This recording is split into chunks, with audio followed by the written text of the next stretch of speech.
But let's have a look at some technology for you, should we? We all like to have a play with bits and pieces and get the latest gadgets up and running. Julia Hardy's laughing at me now, but of course, it can be vital when we want to go a little bit wilder as well. Julia Hardy's here, along with Polar Explorer Ben Saunders. Good to see you both. And the big question is, what's the marshmallow for? What's the marshmallow? Well, I've just got back from Antarctica a couple of days ago, where two of us we became the first to retrace Captain Scott's last expedition. So in some ways it was a very old school journey, but in other ways we were, by a long stretch, I think the most high-tech polar expedition in history. So we were blogging every day and also sending back high-def video, high-resolution images, and we were doing it all via the Mushroom, which is a completely custom-made satellite transmitter. It's based on a system called OpenPort, which would be on the top of a ship normally in a big dome-shaped antenna.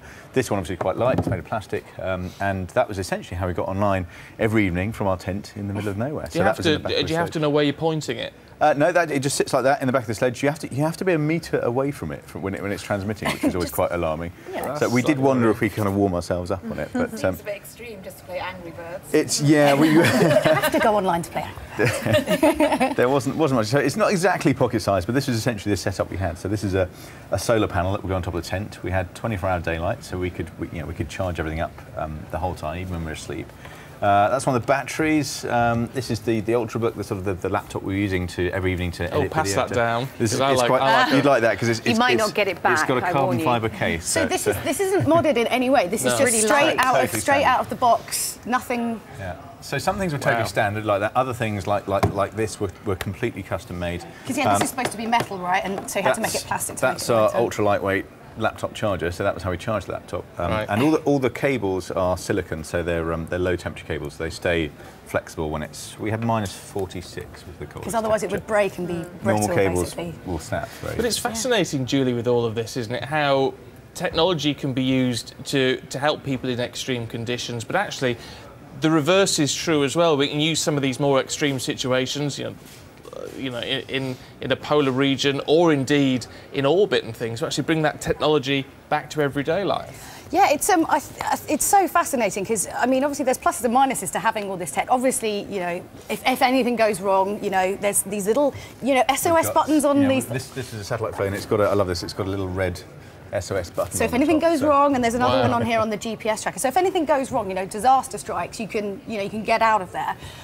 But also, then you were sort of saying that in some ways it kind of makes it a little bit harder knowing that you could leave. So if you're having a bit of an off day on the ice, you could just be like, well, hanging out all, I want to go back. Your fingers hovering over that red button.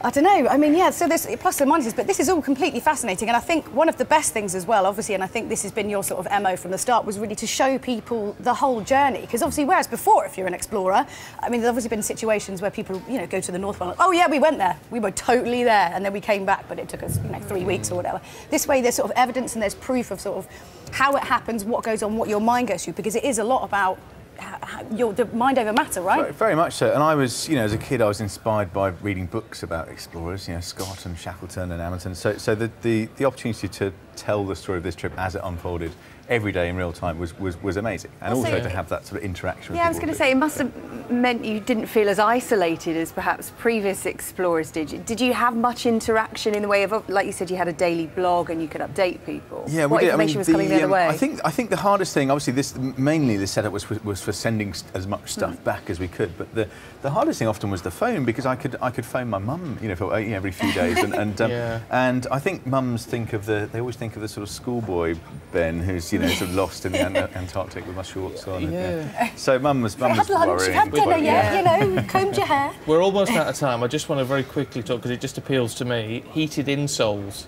Great for very bad conditions. Quite nice anyway, I should think. I think just generally in life, everyone should have kind of heated insoles. I mean, you must have been in a car where it's got a heated seat. That is...